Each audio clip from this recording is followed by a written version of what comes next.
C'est une histoire qu'elle avait même cachée à ses les plus grands fans.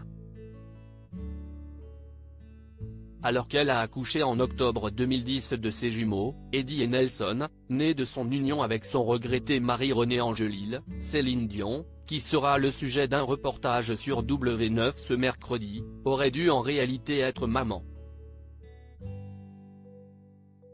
de triplés. En effet, la reine de la chanson québécoise était enceinte de 3 bébés durant cette grossesse, mais l'un d'entre eux n'avait pas survécu. Un moment très difficile de sa vie, sur lequel elle s'était confiée juste avant d'accoucher, dans une émission présentée par son amie, la présentatrice canadienne Julie Snyder. Lors d'une première échographie, on nous a dit que j'avais des jumeaux.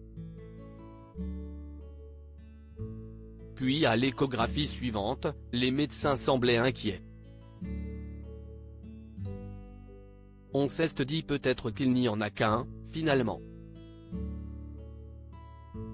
En fait, il y en avait un troisième, avait-elle raconté, avant de conclure rapidement sur le fait que la petite fille n'avait pas survécu.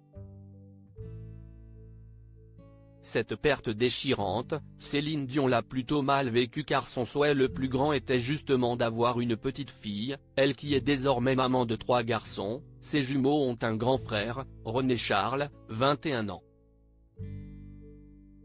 Surtout que la nouvelle est arrivée soudainement, son cœur s'est arrêté de battre 5 jours plus tard, avait-elle rapporté dans la même émission, les larmes aux yeux. Ce petit bébé a décidé de laisser la place aux 2 autres. Et ça fait un choc. Au départ, je voulais juste être enceinte, mais maintenant, je resterai toujours avec cette interrogation.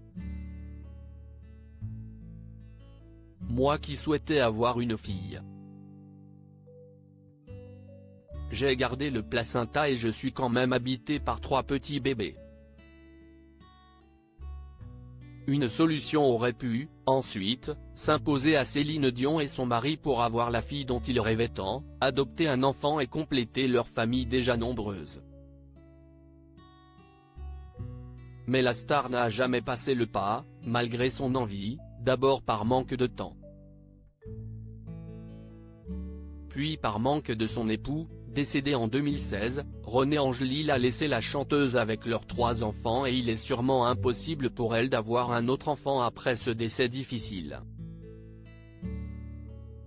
Sa biographe officielle, Elisabeth Reynaud, avait également estimé qu'elle avait également passé l'âge. Ces derniers mois, sa santé a également été un sujet de souci, freinée par des spasmes douloureux, la quinquagénaire a dû annuler tous ses concerts prévus depuis plus d'1 an.